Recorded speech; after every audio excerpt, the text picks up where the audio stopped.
বন্ধুসকল অসম চৰকাৰৰ যিসকল মন্ত্ৰীয়ে অখিল গগৈক বেছিকৈ সমালোচনা কৰে সেইসকলৰ ভিতৰত পীযুষ হাজৰিকা নাম্বাৰ 1ত আছে। এটা কিছুমান কথা কয় যে অখিল গগৈয়ে কামতকৈ কথা বেছিকৈ কয়। হয়, কথা বেছিকৈ ক'ব পাৰে, সেইটো ডাঙৰ কথা নহয়, কিন্তু তাতোকৈ আচৰিত কথা মন্ত্ৰী পীযুষ হাজৰিকাই যিসমূহ কাম কৰে সেইসমূহৰ কামৰ দ্বাৰা জনসাধাৰণৰ কোনো কেতিয়াও উপকাৰ নহয় বুলি মোৰ মনে ধাৰণ কৰে, কাৰণ কঠীয়া হিচাপ কৰে সেইটো কথা প্ৰমাণ পাই গৈছোঁ।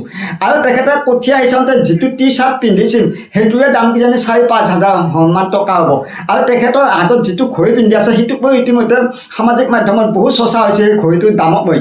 গতিকে বন্ধুসকল এওঁলোকে আমাক শাসনৰ নামত শোষণহে কৰি আছে, আৰু এনেকুৱাকৈ শোষণ কৰি এওঁলোক আজি কৈপতি হৈ গৈ, কিন্তু জনসাধাৰণৰ বিপদৰ সময়ত হয়তো এওঁলোকৰ নিজৰ পকেটৰ পৰা এটকাও উমাই নাই, কিন্তু জনসাধাৰণক তেওঁলোকে কেনেকুৱাকৈ শোষণ কৰিব লাগে সেই কথাহে জানে। কিন্তু জনসাধাৰণক বিপদৰ সময়ত সকাহ দিবৰ কাৰণে তেওঁলোকৰ সকাহ নাহে, মানৱতা বোধ নজন্মে। তেওঁলোকে যি গাঁঠিখন যি হিন্দু মুছলমান কৰি তেওঁলোকৰ যি গাঁঠিখন যি সুকীয়াকৈ ৰাখিব লাগিব সেই কথা কিন্তু কৈয়ে জানে। গতিকে বন্ধুসকল এওঁলোকে নিজৰ স্বাৰ্থৰ কাৰণেহে কৰি আছে, এওঁলোকে জনসাধাৰণৰ উন্নয়নৰ কাৰণে কৰা নাই। আৰু জনসাধাৰণৰ উন্নয়নৰ কাৰণে যদি এওঁলোকে কাম কিছুমান কৰিব, বিশেষকৈ মুখ্যমন্ত্ৰীয়েও যদি জনসাধাৰণৰ উন্নয়নৰ কাৰণে কিছুমান কাম কৰিব হয় তেনেকুৱাকৈ তেওঁলোকে চৰকাৰে যিসমূহ আঁচনি দি আছে, বিশেষকৈ অৰুণোদয় আঁচনি, এই আঁচনিটোৰ ঠাইত তেওঁলোকে স্বাৱলম্বিতাৰ কামসমূহে কৰিব হয়। কিন্তু মুখ্যমন্ত্ৰীৰ কিছুমান চিন্তা আছে, যদিহে তেওঁলোকক স্বাৱলম্বিতাৰ কাম কৰি দিয়ে তেনেহ'লে অদূৰ ভৱিষ্যতে এই চৰকাৰখন নাথাকিবও পাৰে, যেতিয়া মহিলাসকল বিশেষকৈ স্বাৱলম্বী হ'ব।